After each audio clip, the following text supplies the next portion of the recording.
A new milestone for President Trump's border wall. 100 miles of new border wall has been completed.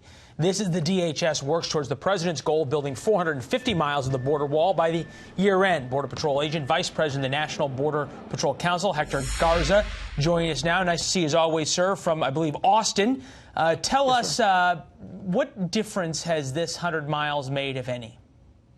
Well, it's made a huge difference because a lot of the old physical barriers that we had in place did not have the technology that we have now. So, for example, the new border wall system that we have, those 100 miles, that includes a lot of technology. For example, it'll tell our agents when people are approaching the fence, when people are approaching the area, when they're crossing, they'll be able to be detected from 100 yards away. And we'll be able to know if it's an animal or if it's actually people coming across. So that'll give the advantage to our agents, and we'll be able to do our job a lot better. There's always this debate about whether this is actually new wall or whether this is just a wall that didn't work that's been now made to be stronger, et cetera. This is what our brain room put together in terms of exactly what's happened. The border with Mexico is about 2,000 miles. The president's proposed about 1,000 miles worth of wall. 32 feet of new wall have been built. 8 miles of new wall started. 100 miles of existing barriers replaced with sturdier barriers. When people are talking about building the wall, quote unquote, how much of that matters that it's a real wall, and so far not much has been built, versus the wall as a metaphor for getting tough on illegal immigration?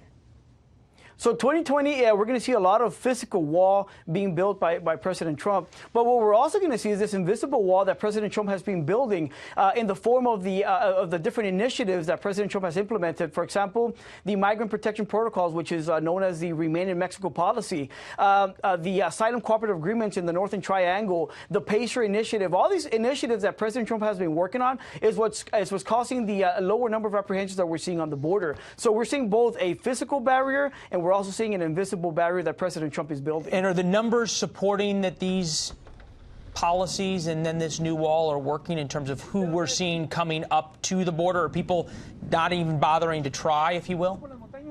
Of course. So something that you will see is that these cartels will always try to counter our law enforcement efforts. So, for example, if we build the wall in certain parts of the country, then they're going to try to exploit other parts of the border. If we implement different types of policies as far as asylum and stuff like that, they're going to try to accommodate to those different policies. So, for example, we're seeing a lot of Mexicans now. We're also seeing more people crossing the border from continents like Africa. We're seeing people from Congo, from the Middle East, from Russia. And that's what the cartels are doing to counter President Trump's efforts.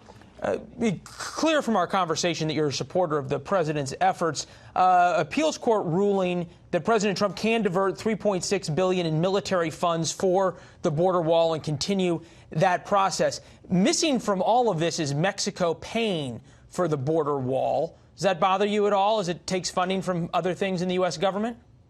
So I want to make it very clear. We support President Trump because he supports Border Patrol agents and he supports the safety of the American public. That's why we support President Trump. As far as who's paying for the wall, as a Border Patrol agent that sees the crime that comes across the border, I don't care if the taxpayer is paying it or if Mexico's paying it, if Mexico's paying it through the tariffs or other countries.